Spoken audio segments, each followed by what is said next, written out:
Okay. In this session, this is actually a bridge. What we have discussed thus far is the build-up to what we will be discussing in the next few sessions. So this is the bridge. This is the reality of the modern age. Basically decoding and understanding the reality of the modern age. I would like to take you back to a story. When I say story, qasas, in the Quran, qasas means story. It is actually history. There is no better history than in the Quran.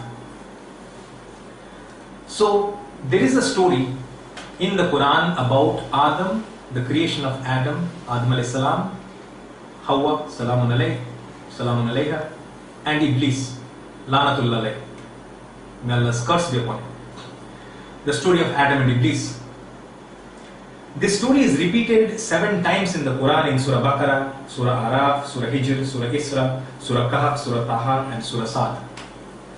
People wonder, why does this story have to be repeated 7 times? Point to think and ponder over. Why everything was not mentioned at one go?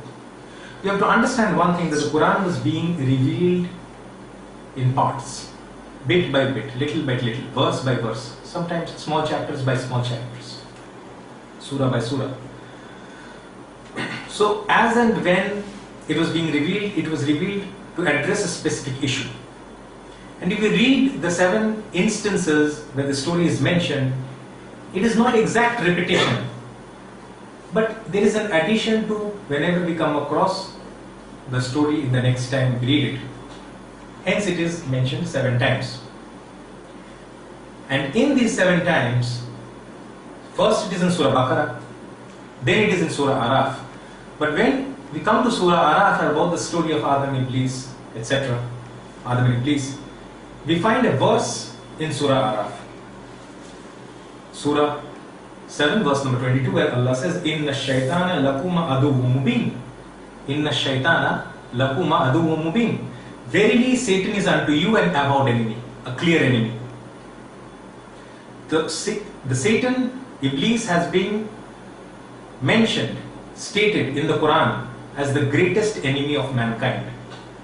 This basic message that the Satan is the greatest enemy of mankind has been repeated several times in the Quran, twice in Surah Baqarah, also in Surah Anam, Surah Araf, Surah Yusuf, Surah Isra.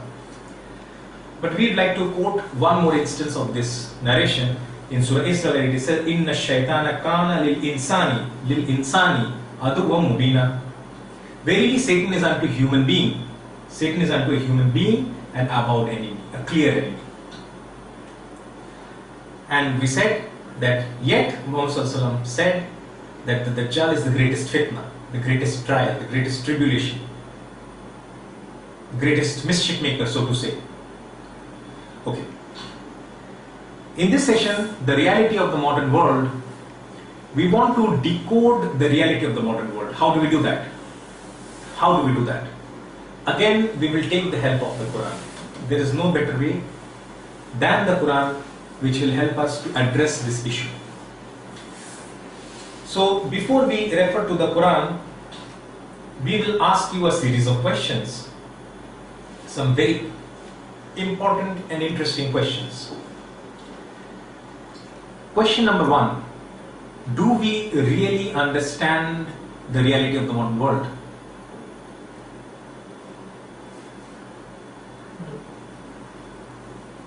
And if I were to make the task easy for you, all of you, we have to answer this question to ourselves. Do we really understand the reality of the modern world? So I have made the task easy. Each person is able to assess his or her understanding the best, at what position he is in. Okay, so the series of questions. What is the definition of a Muslim? Is the definition of Muslim or Islam we have seen in the Hadith, is the definition of a Muslim mentioned in the Quran? Is it mentioned in the Quran? Question. Is the definition of a Muslim, will it change in the last stage? Does the definition of Muslim change over time? Does it change in the last stage? Does the Quran indicate that the definition of Muslim changes in the last stage? is there a definition of Muslim in the last stage? I have asked you enough questions and I think all of you are very confused. So let us try to decode that issue. To begin with, as always, I'll shake your hearts up, try to do that, and I'll say, yes, the definition of Muslim, what you've seen in the 5 points, is not the only definition. There is more than that, and the definition of Muslim changes in the last stage. What is the definition of Muslim as mentioned in the Quran? Ya ayyuhallazina amanu la tattakhizul yahuda wan nasara awliya ba'zuhum awliya ba'z wa man yatawallahu minkum fa innahu minhum inna allaha la yahdil qawmaz zalimin. Inna allaha la yahdil qawmaz zalimin. So Allah says, Ya ayyuhallazina amanu la tattakhizul yahuda wan nasara awliya. This is Surah Ma'idah, chapter number 5, verse number 51. This is the most important verse, one of the 2 most important verses relating to the reality of the modern age. When I say that this verse relates to this age, this verse did not relate to that age, because the modern age, at every age, that age is the modern age. But this has been fulfilled in our age. What is it? Or we will see, we will analyze whether it has been fulfilled in our age or not. Ya ayyuhallazina amanu la tattakhizul yahuda wan nasara awliya ba'zuhum awliya ba'z wa man yatawallahum minkum fa innahu minhum inna allaha la yahdil qawmaz zalimin. What is the meaning of this verse? The meaning of this verse we will come to later, but first let us refer to some of the translations. As I said, this is one of those verses in which the verse has been translated wrongly. I will not put a blame on anyone and say there has been a malicious intent in translating. But when it comes to the point that we find in all the English translation, all the different translations, the same mistake has been repeated, a doubt creeps in our mind. How is it possible that it has been translated wrongly and the same wrong translation is presented in each and every translation, and there are so many new translations are coming up, and even the same mistake is creeping into those translations? What does it mean? What does it mean? Please explain.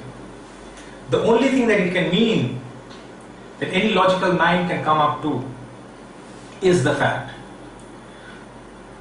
we cannot for sure put the blame on the first translator.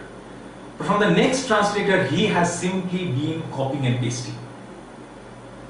What is the purpose of a new English translation when so many good English translations are already available?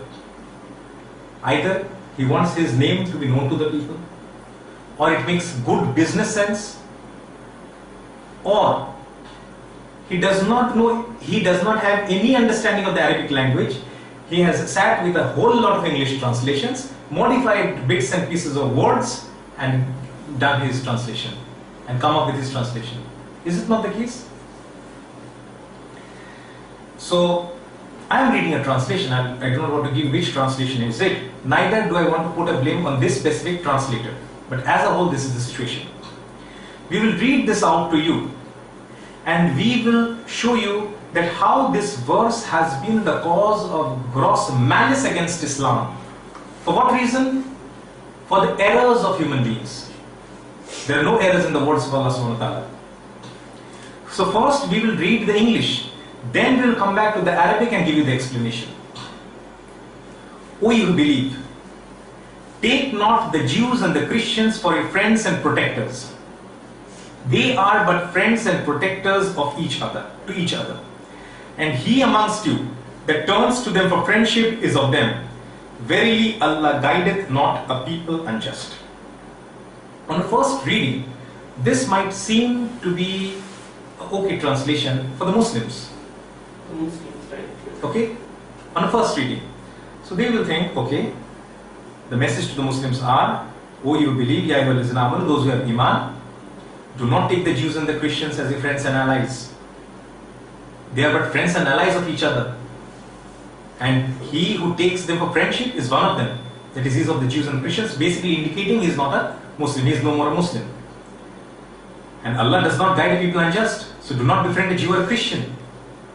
You will become unjust. And Allah does not guide unjust people. And you will be one of them. That means you are no more a Muslim. This is the normal translation.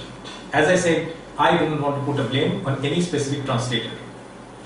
But the same mistranslation being repeated in each and every translation, including the translation which comes up post 2000 and in 2012 and in 2013 and every year which new translations come up with the same mistake is repeated. What for did they do the translation? They cannot rectify one verse which is wrong. They have no understanding of the Quran. And they want to be represented or want to present themselves as scholars of Islam. We will come to some valid history and we will analyze from that perspective. This is very important from the historical point of view.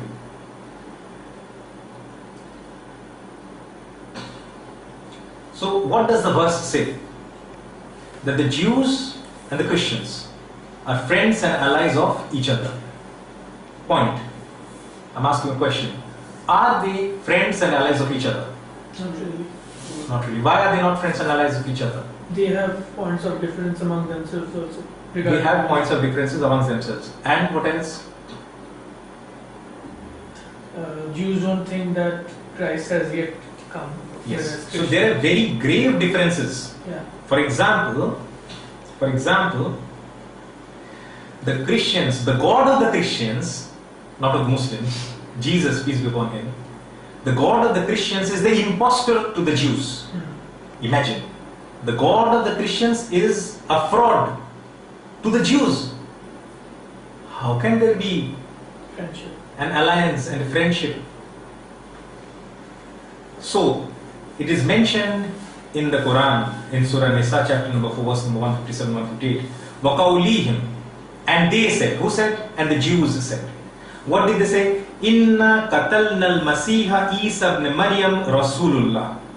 Oh, we have killed, and verily we have killed the Christ. Jesus, the son of Mary. Rasulullah, the messenger of Allah, is mocking. These people are mocking. They have killed the Christ. They have seen that the Christ is dead in front of their own eyes. وَمَا قَتَلُوهُ. And for 600 years, no one knew what has happened to Isa alayhi salam. No one knew. Except when Quran came and clarified. And Muhammad narrated what happened that day. Allah tells us through the Quran, وَمَا قَتَلُوهُ وَمَا صَلَبُوهُ. They could not kill him. Here, the translation will say they did not kill him. But actually the translation is, better translation is, actually these Arabic words can be translated in different ways. They could not kill him. From a linguistic point, they did not kill him from a linguistic point of view is also correct. But the actual translation is they could not kill him. They attempted to kill him, they could not kill him. And then it says, Vama salabuhu. They attempted to crucify him, but they could not crucify him. They failed twice. They had two missions, they failed doubly. Failed in objective number 1 and failed in objective number 1. A total failure. The Jews. وَلَكِنْ شُبِّهَ لَهُمْ. And it was only made to appear to them. وَإِنَّ الَّذِينَ اخْتَلَفُوا اِخْتِلَافٌ.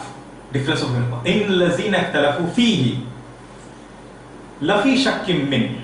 And verily they differ concerning it, for they have doubts regarding it.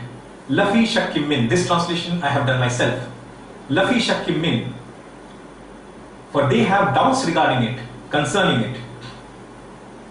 مَا لَهُمْ bihi, concerning it, min ilmin illa اتِّبَاعَ الظَّنِّ.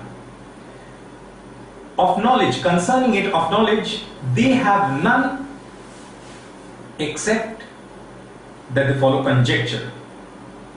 Zan, conjecture. وَمَا قَتُلُهُ يَقِينًا. For they killed him not, and certainly they could not kill him. بَلْ رَفَعَهُ اللَّهُ إِلَيْهِ. Nay, Allah raised him unto himself. Where did he raise him? Jesus, peace be upon him, we'll discuss that later. وَكَانَ اللَّهُ عَزِيزًا حَكِيمًا. And Allah is Aziz. Aziz has two meanings, both of which are applicable and correct in this context. Allah is Aziz, exalted, is dear also. Is both exalted and dear. So I have kept it as Aziz. And he is Aziz and wise.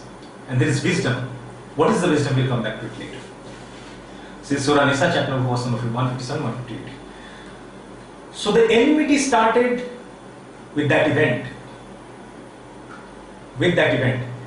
And even before the event, what are the events that happened prior to this episode, and which they thought they had been able to crucify, and the Christians think with the Christ.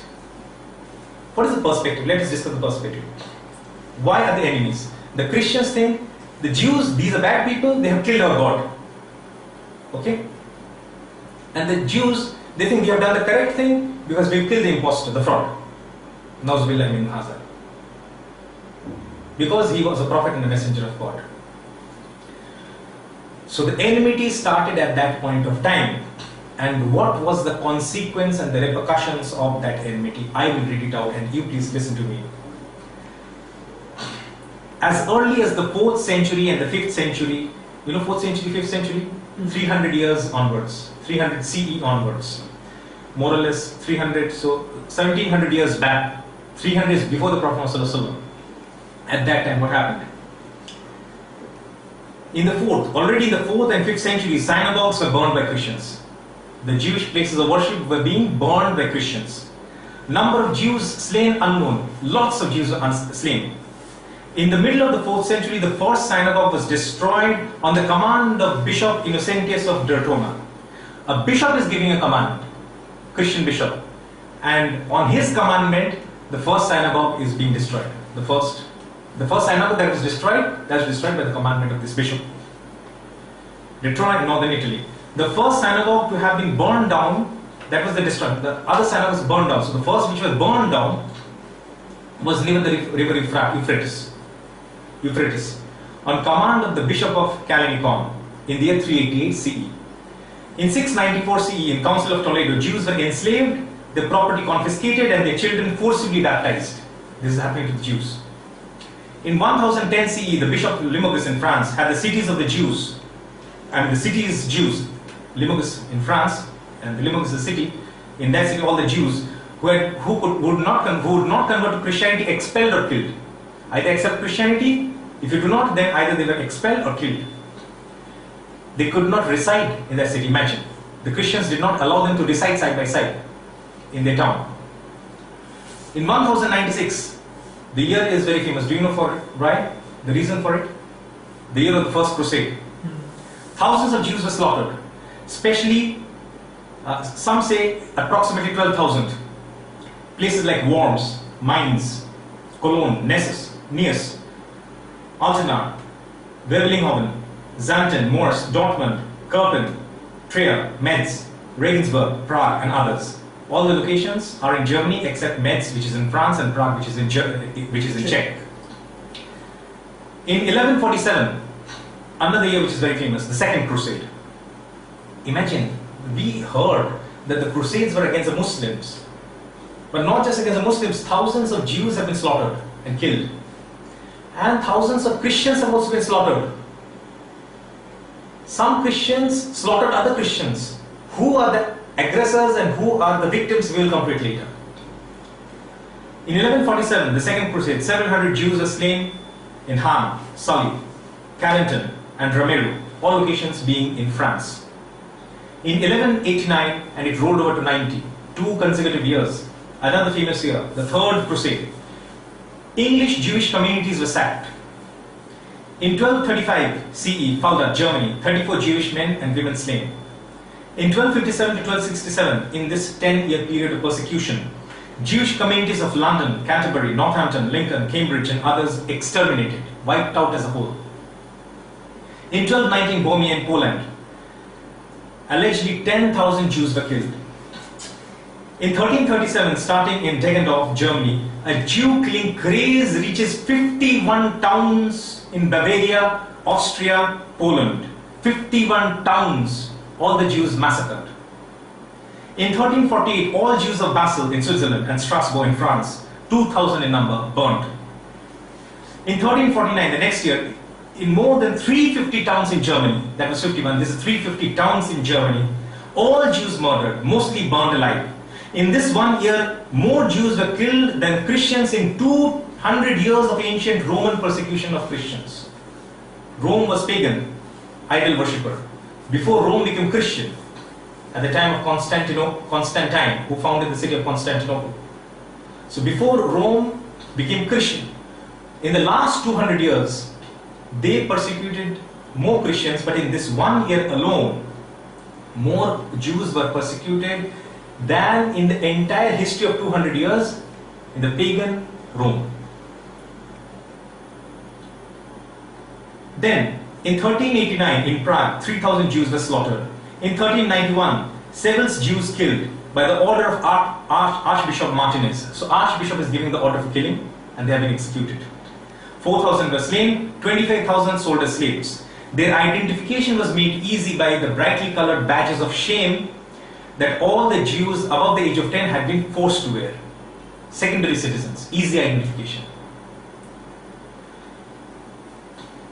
Then, in 1492, in the year Columbus set sail to conquer a new world, more than 150,000 Jews were expelled from Spain.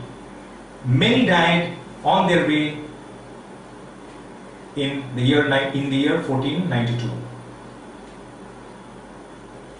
In 1648,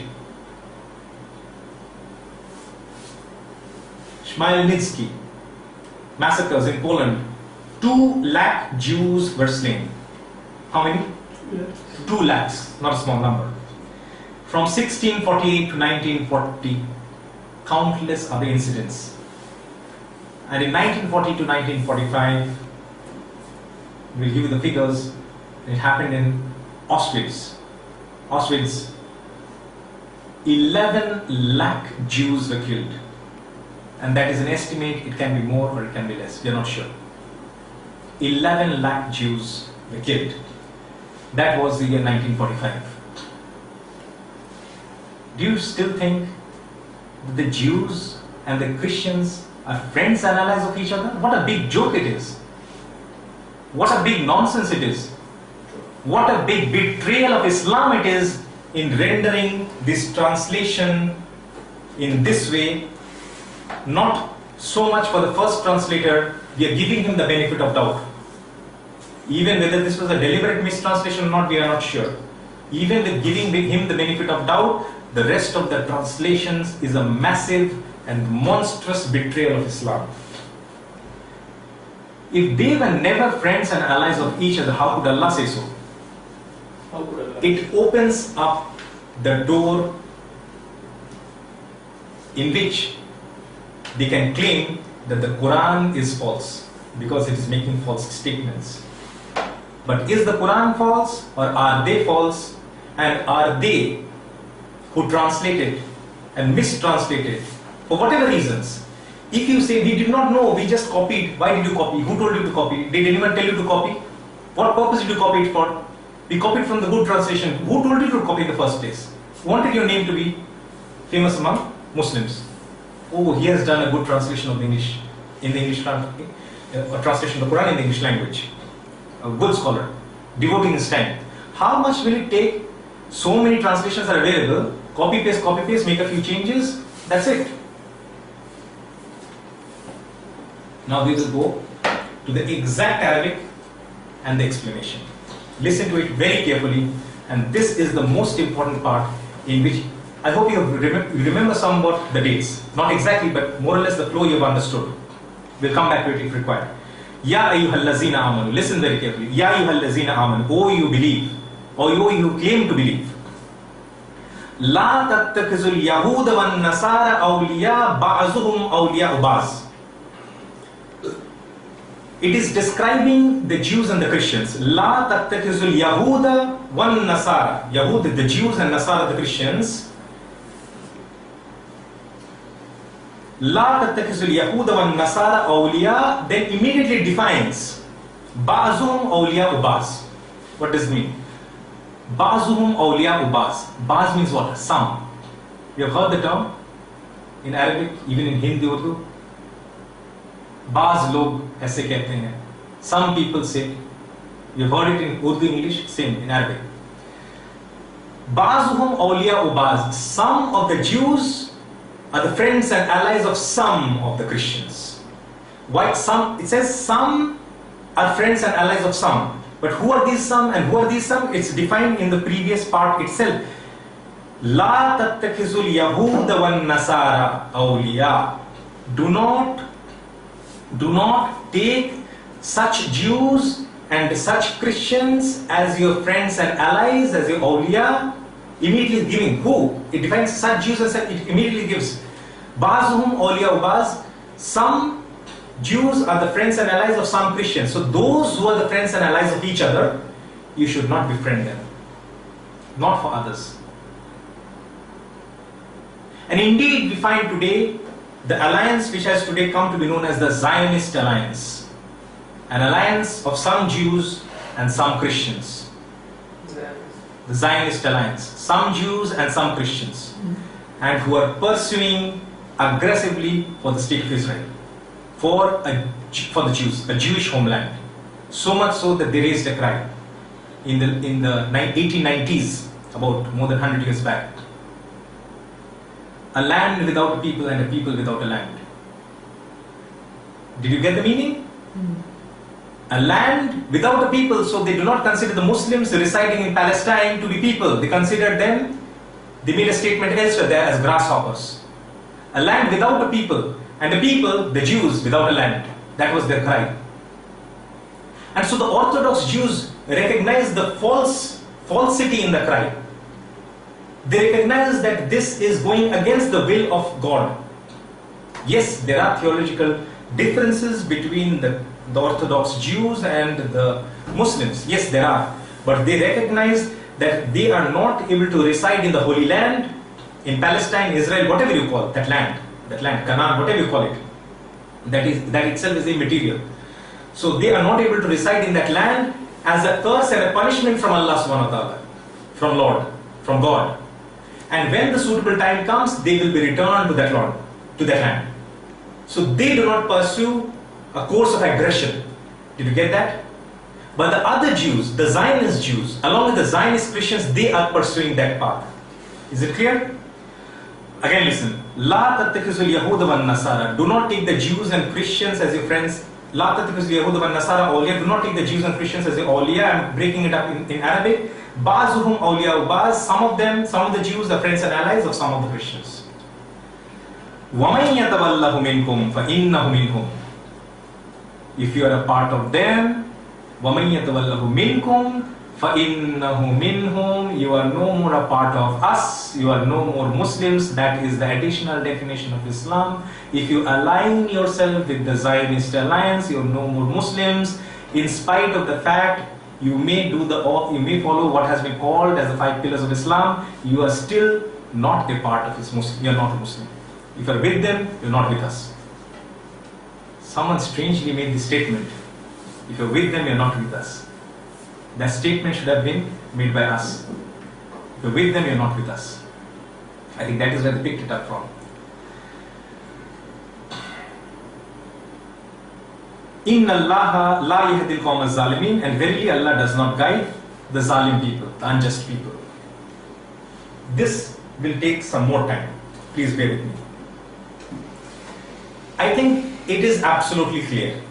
The Quran speaks about some Jews and some Christians, and they were never friends and allies of each other. The first time the cry was raised was 1890s, I think 96 or 98. Anyway, in that phase, in the 1890s, just before the turn of the 20th century, in that century. And in 1948, something happened. Do you know what happened? So to understand the Quran, you need to know history. To understand the Quran and other parts of the Quran, you needed to know mathematics and science and geography. To understand Quran, you need to know history. We have described all the persecution of the Jews starting from the 4th century, that means 300 CE onwards, till 1945. Do you remember the date? After 1945, nothing happened. But after 1945, something happened. What happened? Please tell me. I'm giving you the date for your ease. 1948 is the date. The state of Israel was established for the first time. The state of Israel was established. Palestine was done away with. So much so, if you pick up an atlas, you will not find the name of Palestine anywhere. The schoolboys, the students, they never hear of the word Palestine. They don't know it existed. They don't know prior to 1948 there was no Israel, there was only Palestine. They don't know that. Will you give me some time to deviate from this topic? Sure. Dawood alayhi salam. Remember Dawood alayhi salam? The Prophet David alayhi salam, peace be upon him, King David. In the story of Dawood alayhi salam and Goliath, Dawood and Jalut, David versus Goliath. What happened? So Dawood alayhi salam was just an ordinary, what should I say, a person in the military, ordinary foot soldier, so to say, in the army of Saul, Talut. Talut was a righteous person. He was the king at that time. So Goliath was huge in size. Others were normal. Dawood alayhi salam was a short-statured. Stature should not be misrepresented as status. People have the habit of misrepresenting. So stature means physical size, I'm talking about the height. So no one, the opponents, they were very proud because no one could defeat Goliath, and and Goliath represented an unjust king. He was representing the army of an unjust ruler, oppressor of that age, so many years before. I think it's 1000 BC, around about that time. So no one was willing to come forward from the army of Saul, Talut. How could we fight Goliath? How could we fight Goliath, such a huge man? Dawood alayhi salam wanted to go forward. So he said, I will go and fight him. It is said he was strong, fine, but the people were afraid. He was still a boy, teenage boy maybe. So they thought they wanted to protect him now. So they said, no, you don't go, we will go. Now people started to volunteer. I'm presenting it to you in the form of a story so that there's a better understanding. Even if the bits and pieces there are some loopholes, that's not the issue. Focus on the issue. He was a prophet. He was a king as well. He later became a king. After Saul, he became a king. He was a prophet. Normal people, what is their thinking? How can we defeat Goliath, such a huge person? What was the thinking going on in Dawood alayhi salam? This will not be found in books. Opposite. What? The people were thinking he's too big to hit. He was thinking he's Exactly. too big. Fantastic analysis. And if you know it's good. He said, or he thought to himself, the target object is so huge, how can I possibly miss the target? Did you get that? That is from the level of Iman and conviction. There is wisdom in the stories of the prophets. Not just for the stories they have been mentioned. The target is so huge, how can I possibly miss it? I must be a real big fool to miss the target, such a huge target. So some say that he hit him with a stone and then Goliath was killed, and some say with what do you call it? Catapult, slingshot, bulti in Bangla. So hit him with that, and there he was. The head cracked and Goliath was dead. So if you read the relevant passages in the Bible, I just refer to the Bible a little bit. There are two terms, necessity and benefit. Is the Bible necessary? Is the Bible necessary for our guidance? No. Our guidance, no. Is it beneficial? Yes. The Old Testament, yes. Yes, the Old and the New both. It is beneficial. Why? Because many of the stories, the reference of which is in the Quran, the details you find in the older manuscripts. And among the older manuscripts is also the text, in whatever form it is preserved. It's not completely preserved, but we do find some remnants. So that land is called Philistine. So from the ancient times, that land has been identified with Palestine, and today you want to change the name so that you want to erase the identity of a people, and the process of erasing the identity of people becomes easy to you. That is why you want to change the name. Though we have nothing against the name Israel, Israel is actually the name given to Yaqub alayhi salam, Jacob, peace be upon him. It's his name. Israel in Hebrew means Abdullah in Arabic, slave of Allah, servant of Allah. Good name, they have nothing against the name. They're trying to manipulate with people's emotions. That's what they're trying to do. Okay. So they were never friends and allies with each other, and 1948 comes and that alliance forms, and that alliance is so strong that alliance was able to form the state of Israel, and the alliance has been ruling the world ever since, and no one can do anything against them. They're so powerful. And so since 1948, the persecution of the Jews have stopped. Are we able to relate history? Are we able to understand history and the reality of the modern age? So the Quran, when the Quran was making the statement, it was speaking about a future which is to come, and that future has today come. And those who are not able to see this will never be able to see this. It was predicting a future, that in the future an alliance will be formed, and when that alliance is formed, do not be a part of that alliance, because if you are a part of that alliance, you are no more a part of us, meaning you are no more a Muslim. So what is the definition of a Muslim? If you are with them, you are not a part of us, and so the Zionist kingdom of Saudi Arabia is not a Muslim state anymore. It is not the Islamic kingdom of Saudi Arabia, it is the Zionist kingdom of Saudi Arabia. And the Zionist kingdom of Egypt, and the Zionist kingdom of Jordan, and the Zionist kingdom of UAE, and all those states which have aligned themselves to this Judeo-Christian alliance. This alliance is mainly controlled by Britain, America, and Israel. And there have been phases we will explain to you in later sessions, that initially Britain was the most powerful state, the equivalent of a ruling power, superpower. Then America became the ruling state, and then Israel is today the ruling state. We'll explain to you later also. So when that alliance is formed, stay away from that alliance. If you are joining hands with the alliance, you are no more a Muslim. Even if you pray, even if you control the Haramain, Makkah, Medina, even if you control the Hajj, no more a part of Muslim. You may be controlling. Let us go back to history. Muhammad Sallallahu Alaihi Wasallam, Abdul bin Muttalib, and the Quraysh, they were the custodians of the Kaaba, not Muslims. The custodians of the two holy mosques. I mean, initially it was Kaaba, so the custodian of Kaaba, not Muslims. The Quraysh, the pagans. But they thought that they were Muslims because the remnants of Ibrahim alayhi salam's deen, religion, had crept into them. So they performed Hajj also, they did Tawaf also, etc. Not really Muslims. So this is one of the passages which are of fundamental importance to all of us as regards the reality of the modern world as well as the modern age. And we will continue with this session, we'll elongate this session with a short break, after a short break.